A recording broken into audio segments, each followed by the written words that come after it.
Hunar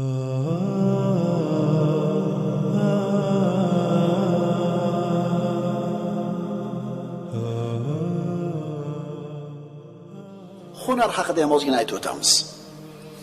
Umar ibn Xattob roziyallohu anhu aytadi: "Inni ara ar-rajula la amala lahu fayasqutu min ayni va qimatu kulli imri'in ma yuhsinuhu." Ishi yo'q, qo'lida hunari yo'q kishini ko'rsam, deydi Umar ibn Xattob, uni meni ko'zimda qadr tushib ketadi. Har bir kishining qadr qiymati uni qiladigan kasbidagi mohirligida.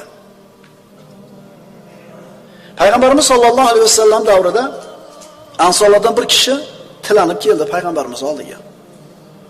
Hech narsasi yo'q, kambag'al odam. Bir narsam bor bu uyingda. Bitta sholchamiz bor, bitta suv idishimiz bor dedi. Olib kel dedi. Olib keldi. Rasululloh o'zining muborak qo'llariga olib, "Kim buni mendan sotib oladi?" Bir kishi, "Men 1 dirham beraman ya Rasululloh." Kim ko'proq beradi deb 2 yoki 3 marta takrorladi. Shunda bir kishi, "Men 2 dirhamga sotib olaman" dedi. Rasululloh mana shu 2 narsani berib 2 dirhamini oldi. Boyagi tilanib kelgan kishining qo'liga berib turib, "Buni bir qismiga oilangga ovqat ol, bir qismiga bolta yoki tesha olib kel" dedi. Boyagi odam qildi shu ishni. Boltamni, teshamni olib keldi, Rasululloh muborak qo'llari bilan uni soplab berib, borib o'tin terib kelib sotdi. O'tin terib kelib sotdi. 15 kun ko'zimga ko'rinmadi dedi. 15 kun seni ko'rmaydi dedi. Ansoriy 15 kundan keyin keldi. Qo'lida 10 dirham pul to'plandi. Shu pulni bir qismiga kiyim sotib oldi, qolgan qismiga oziq-ovqat oldi. Payg'ambarimiz sollallohu alayhi vasallam oldiga kelganida Rasululloh aytdilar: "Hada khayrun laka min an tajiyal mas'ala nuktatan fi wajhika yawmal qiyamah." Qiyomat kunida yuzingga dog'ni keltiradigan tilamchilikdan ko'ra mana shu narsa senga yaxshiroq dedi. Tilamchilikni kasb qilayotganlar yuzi qiyomat kunida go'zsiz, yuzi dog' bo'lib keladi. Shuning uchun birovni hisobidan kun kechirishlikka odatlanib olgan odamlarni bu dunyoda xor bo'lishligida shubha yo'q. Qara, hech narsasi yo'q. Hech narsasi yo'q. Rasululloh mehnatga bu kishini yo'llab qo'yapti. Va o'g'il bolalar, yaxshilab eshitinglar. O'g'il bolaning qo'lida tijorati, mehnati, kasbi bo'lishi u uchun katta sharaf. Chunki sahobalarni qarasangiz, kunduzlari ular dunyoning ishini o'lmaydiganga qiladigan mehnatkash odamlar bo'lgan, ammo kechalari xuddi bugun o'lib qoladigandek rohiblardek tunlarini qoyim namoz o'tkazganlar. Shuning uchun qo'lida hunari bor, kasbi bor, tirikchiligini o'zini mehnati bilan o'tkazayotgan birodarlarimizni mana ilm majlislarini birinchi qatorlarga kelib o'tirganini ko'rganda albatta ko'zimiz quvonadi. Chunki bunday odamlarning qo'li baland bo'ladi. Chunki bergan qo'l baland, olgan qo'l past degan hikmatda. Shuning uchun qo'lida hunari borlar muborak bo'lsin. Qo'lida tijorati borlar, kasbi borlar, o'zini biznesi borlar muborak bo'lsin. Chunki bu odamlar jamiyatga, xalqqa xizmat qiladi. Ammo bir avlod yetishyapti, tekinxo'r bo'lyapti shular. Bir chamadon dollar bo'lsami deydi. Sirazi shundan boshlaydi. Vali pastdan olib chiqish yo'q. Siraz bir chamadon dollar bo'lsa deydi. Biz nima deymiz? Bir haftaga qolmay o'lasan sen. Chunki sen bir chamadon dollarni ishlatishlikka aqling ko'targani belingni quvvati yetmaydi. Pastdan chiqinglar. Pastdan chiqqaningiz o'zingizniki. Ishga, mehnatga toqati yo'q, yalqov, tekinxo'r bo'lib o'sgan, keyin katta bo'lgandan keyin bola chaqani boqishga ham qiylanib qolgan odamlarni ko'rganingda, bu ular uchun or, nomus, uyat bo'ladi. Ularni shunga qilgan kim? Kim? Ota-onasi. Chunki otasining puli bo'lgan, qo'y deydi, "Ma topgan."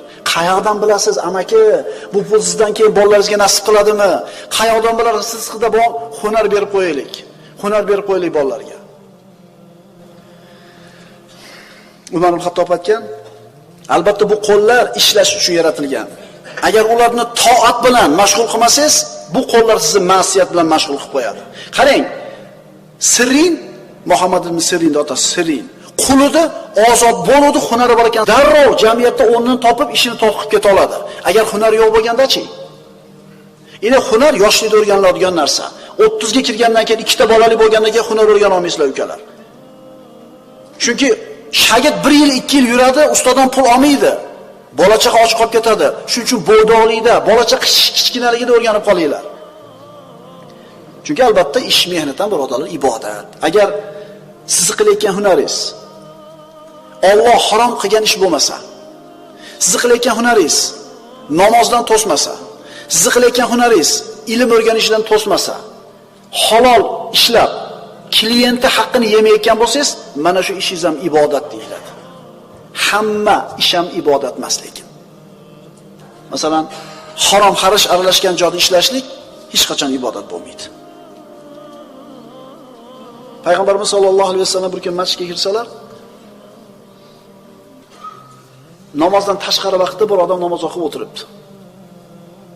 Dunyo bilan umuman ishlamaydigan odam bo'ladi. Tirikchilik qilmaydigan.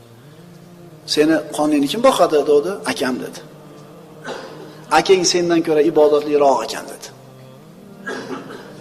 Sahobalar bir kishini maqtashdi. Payg'ambarimiz sollallohu alayhi vasallam u sizlar maqtayotgan odamni kim qonini boqadi dedi? Hammamiz dedi. Shunaliga xayr ihson hisobidan kun ko'radigan odam degan. Payg'ambarimiz kullukum afzalu minhu. Sizlarda hammanglar undan yaxshiroq ekansizlar dedi. Hunar. Albatta musulmon odam pokiza amal qilishligi kerak. Toza ishlash kerak. Toza mehnat qilish kerak. Nima degani bu? Ofisda o'tirib oq ko'naklar bilan chertib bir o'tirishni tushuniladimi? Pokiza mehnat deganda nimani tushunamiz? Bu degani gard yuqmagan kiyimni kiyib, shinam toza xonada o'tirib qilinadigan ish tushunmasligimiz kerak. Faqat shu emas bu toza ish. Oppoq kiyinib, yumshoq stollarda o'tirib, agar shariatda man qilingan ishlarni qilayotgan bo'lsa, bu ishni biz pokiz ish deya olmaymiz. To'g'rimi? Endi ustiga kraska tekkanmi, ax tekkanmi, yo'q tekkanmi, kiyimni kiyib, changga bulanib, loga bulanib, klienti haqqini yemasdan ishini puxta qilayotgan bir hunarvandni mehnat ishi pokiz emasmi bu? Eng pokizasi shu. Demak biz pokiza mehnat deganda Alloh rozi bo'ladigan ish qilayotgan odamni tushunamiz. Shunda shu ishimiz ham inshaalloh ibodat bo'ladi deb umid qilamiz. Ayni toza mehnat, pokiza hunar ibodat bo'ladi. Aqulu qawli hada va astagfirulloh li va lakum. Assalomu alaykum va rahmatullohi va barakatuh.